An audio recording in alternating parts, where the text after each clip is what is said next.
శ్రీమాత్రే నమః. గురవే సర్వలోకానాం విసజే భవరోగిణాం నిదయే సర్వవిద్యానాం దక్షిణామూర్తయే నమః. వసుదేవసుతం దేవం కంసచానూరమర్దనం దేవకీ పరమానందం కృష్ణం వందే జగద్గురుం. సద్గురుకులదేవతాభ్యో నమః. ప్రతి ఒక్కరు కూడా మీ యొక్క గురువులను, మీకు విద్య నేర్పిన గురు, మీ యొక్క ఉద్యోగంలో గురు, మీకు వ్యాపారంలో గురు, మీ ఇంటి గురువులు, జగద్గురువులందరినీ కూడాను ప్రార్థన చేసుకోండి. ఈ నెల మనం చెప్పబోయే ఈ యొక్క జాతక ఫలితమంతా కూడాను గురుగ్రహ స్థాన చలనం, దాన్ని గురు పెయర్చి అంటారు. రానున్న మే 1, 2024 నాడు స్థానం మారుతున్నారు. బృహస్పతి తన యొక్క స్థానం మేషరాశి నుండి వృషభ రాశికి మారుతున్నారు. ఈ యొక్క బృహస్పతి యొక్క అనుగ్రహంతో ఈ 12 రాశుల వారికి, ద్వాదశ రాశుల వారికి ఈ సంవత్సరం ఎలా ఉండబోతుందని ఒక్కొక్క రాశిగా మనం తెలుసుకోబోతున్నాం. ప్రపంచమంతా నివసించే వృషభ రాశి మిత్రులారా, మీకు ఈ యొక్క గురు పేర్చి గురు భగవానుడి యొక్క స్థాన మార్పిడి ఎలా ఉండబోతుందంటే, వృషభ రాశి వారికి అధిపతి శుక్రుని గురు భగవానుడు వ్యతిరేకతలో ఉన్నప్పటికీ మీ రాశిలో అదృష్టాన్ని ఇవ్వగలరు. గురువు రాక అనేక ప్రయోజనాలు కలుగుతుంది. ఈ సంవత్సరం వ్యయస్థానంలో ప్రయాణించిన గురువు జన్మగురువుగా ప్రయాణం చేస్తున్నాడు. కుటుంబంలో మాట్లాడే మాటల విషయంలో జాగ్రత్తగా ఉన్న మీరు, గురువు మీతో చాలా ఉన్నట్టే ఉంటాడు, బ్రేక్ వేస్తూ ఉంటాడు, కానీ యోగంగా ఉండబోతున్నాడు. బాగా గుర్తుపెట్టుకోండి. ఈ రాశి వారికి గురుడు 5వ ఇంట, 7వ ఇంట, 9వ ఇంటిపై పడడం చాలా మంచిది. గురువు కాబట్టి మీ తప్పులు సమస్యలను ఎత్తి చూపిస్తాడు. గురువు కాబట్టి మీ తప్పులను ఎత్తి చూపిస్తాడు. బాగా ఉన్న తప్పులు కూడా నోటీస్ చేస్తాడు. నన్ను క్రిటిసైజ్ చేస్తావా, నా గురించి చెప్తావా అని అంటారు చూసారా, వారే గురువు. మీ తప్పులను ఎవరైతే ఎత్తి చూపిస్తున్నారో వారి గురువు. వారి యొక్క మాటలకి విలువ ఇవ్వండి. గురు భగవానుడు కూడా మీకు మేలు చేస్తూ మీకు తప్పిదాలని కూడా ఎత్తి చూపిస్తూ ఉంటాడు. జన్మరాశికి గురువు వస్తాడు. 30 ఏళ్ల లోపు వారికి జన్మ గురువు అయినటువంటి ఉన్నట్టుగా ఇది చాలా అద్భుతమని చెప్పచ్చు. వృషభానికి శుక్రుడు అధిపతిగా ఉండడంతో వృషభ రాశి వారికి జన్మ గురువుగా సంచరిస్తున్నాడు. ఇది కుటుంబంలో చాలా మంచి చెడు మిశ్రమంగా చేస్తుంటాడు. జాయింట్ వెంచర్స్ ఏదైనా చేస్తుంటారు చూసారా, పార్ట్నర్షిప్ కానీ జాయింట్ వెంచర్స్లో ఏమైనా చేస్తారా, దిగ్విజయం. ఆస్తుల నుండి లాభం పొందుతారు. పూర్వీకుల ఆస్తుల నుండి లాభం పొందుతారు. పిల్లలు, చదువుకున్నటువంటి పిల్లలకి విదేశాలకు వెళ్ళడం, మీరు అనుకున్న యూనివర్సిటీని ఎంచుకోవడం, గురువు బాగా విద్యలో చాలా అద్భుతాన్ని ఇస్తున్నాడు. భార్యాభర్తల మధ్య సఖ్యత లోపాన్ని అన్నింటి కూడా తొలగించి ప్రేమానురూపంగా తీర్చిదిద్దుతాడు. కాస్త ఆందోళన, టెన్షన్స్ ఎప్పుడు ఉంటూనే ఉంటుంది. మితంగా ప్రయాణించడం మంచిది. బాగా సమయం ఉన్నప్పుడు కొంచెం మితంగా ప్రయాణించండి.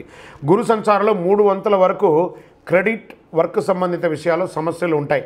కొంచెం పూర్వీక అప్పులు కానీ లేకపోతే బ్యాంకులోనే ఉన్నా కూడా కష్టపడడానికి దారి ఇస్తాడు, తీర్చడానికి అవకాశం ఇస్తాడు, టెన్షన్ కూడా ఇస్తాడు.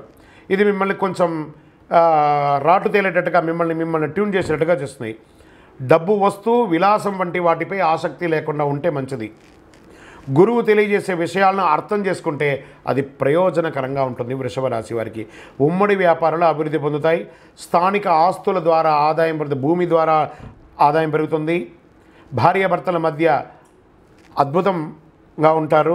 తండ్రి ద్వారా ధన ఆదాయం ఉంటుంది. విదేశాలకి వెళ్ళే యోగం ఉంటుంది. ఉద్యోగరీతిగా గురు భగవానుడు మరియు చక్రతాళ్వార్ స్వయంగా దర్శిస్తున్నారు కాబట్టి ఆరోగ్యం పట్ల బాగుంటుంది. ఐటీ రంగం వారికి ఇది చాలా అద్భుతంగా ఉంటుంది. టీచర్స్, లెక్చరర్స్, ఈ యొక్క రీసెర్చ్ చేసేవాళ్ళు, కళాకారులు, టీవీ రంగం వాళ్ళకంతా ఒక అద్భుతమైనటువంటి సమయం చెప్పొచ్చు. అంటే రియల్ ఎస్టేట్ వారికి ఇది బాగా ఉండొచ్చు. రాజకీయ నాయకులకి అద్భుతమైన అవకాశాలు వస్తున్నాయి. అంతే శత్రుత్వం కూడా ఉంటుంది.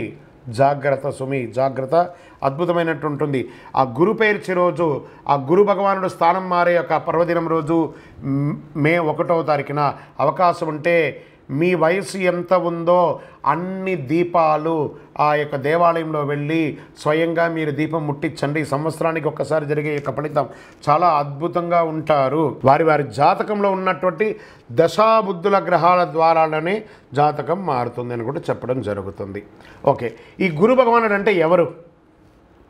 అసలు మనకు ఒక బయోడేటా ఉంటుంది కదా, నేను సో నా పేరు ఇది, నా గోత్రం ఇది, నా ఇల్లు ఇది, నేను ఇంత చదువుకున్నానని. ఈ గురువు ఎవరు? ఆయనకి సొంత ఇల్లు ఏది? ధనుస్సు, మీనరాశి ఆయనకి సొంత ఇల్లు. ఉచ్చరాశి ఎవరు? కర్కాటక రాశి. నీచరాశి ఎవరు? మకర రాశి. ఆయనకి ఇష్టమైనటువంటి దిశ ఏది? ఉత్తర దిశ. అతిదేవత ఎవరు? బ్రహ్మ. ఆ బృహస్పతి గురుని యొక్క రంగు ఏది? పసుపు. ఆయన ప్రయాణం చేసే వాహనం ఏది? ఏనుగు. ఆయనకి ఉపయోగించే ధాన్యాలేంటి? శనగలు. ఆయనకి ఇచ్చే పుష్పాలేంటి? రోజ్బెర్రీ అంటారు. వస్త్రం పసుపు రంగు వస్త్రం వారికి ఇష్టం.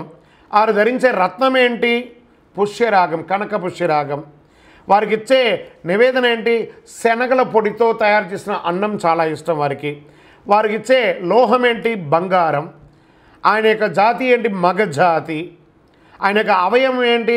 కండరం ఆయన యొక్క అవయవం. స్నేహపూర్వకమైనటువంటి గ్రహాలు ఈ బృహస్పతికి ఎవరెవరు ఉన్నారు? సూర్యుడు, చంద్రుడు, అంగారకుడు. శత్రుగ్రహాలు ఎవరు? బుధుడు, శుక్రుడు. ఆయన యొక్క భార్య ఎవరు? తారాదేవి. మరి ఆయన పిల్లలు ఎవరు? భారద్వాజుడు, కుజుడు. ప్రార్థనా స్థలాలు ఏమున్నాయి? దక్షిణామూర్తి స్థలాలు, గురుస్థానాలు, గురు భగవానికి సంబంధించిన అన్ని దేవాలయాలు ఆయనకి ప్రార్థనా స్థలమే. ఆయనకి అర్హత ఏంటి? ఈయనకున్న అర్హత, ఈయనకొక పొజిషన్ ఏంటంటే దేవగురువుగా ఆయన ఉన్నారు. ఎంత అద్భుతం చూస్తారా ఈ బృహస్పతి. మళ్ళీ చెప్తాను, గురు చూసిన కోటి లాభం. వృషభ రాశి మిత్రులారా, ఎంత అద్భుతం ఉంటుందో అంత డిస్టర్బెన్స్ కూడా ఉంటుంది. కాబట్టి భగవంతుని మనం ప్రార్థన చేసుకోవాలి. శనగలను నానబెట్టిన శనగలతో గుచ్చి మాల వేయండి. ఇది మీ యొక్క వ్యక్తిగత జాతకానికి 40% ఉంటుంది. మీ యొక్క గోచార ప్రకారం చెప్తున్నా.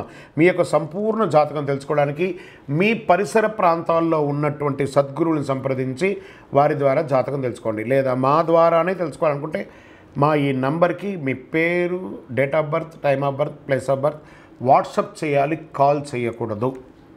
మేము చూసి మీకు రిప్లై ఇస్తాము, అప్పుడే కాల్ చేయాలి. కానీ మీరు స్వయంగా కాల్ చేయకూడదు. కాల్ లేపము. చాలామంది కామెంట్స్ పెడతారు, గురుగారు మీరు కాల్ లేపటం. లేపం. ఎందుకంటే చాలా బిజీగా ఉంటుంది. కాబట్టి మేము రిప్లై ఇచ్చిన తర్వాత వాళ్ళకి ఖచ్చితంగా మేము లేపుతాము. మీరు దయచేసి కాల్ చేయకండి. ఓన్లీ వాట్సాప్ మాత్రమే చెయ్యండి. ఇంకనూ సకల దోషాలు తొలగడానికి గురవే సర్వలోకానాం విసజే భవరోగినాం నిధే సర్వ విద్యానాం దక్షిణామూర్తి నమః అని చెప్పి ఆ స్వామివారికి దేవాలయానికి వెళ్ళి 16 ప్రదక్షిణాలు చేయండి. విజయోస్తు.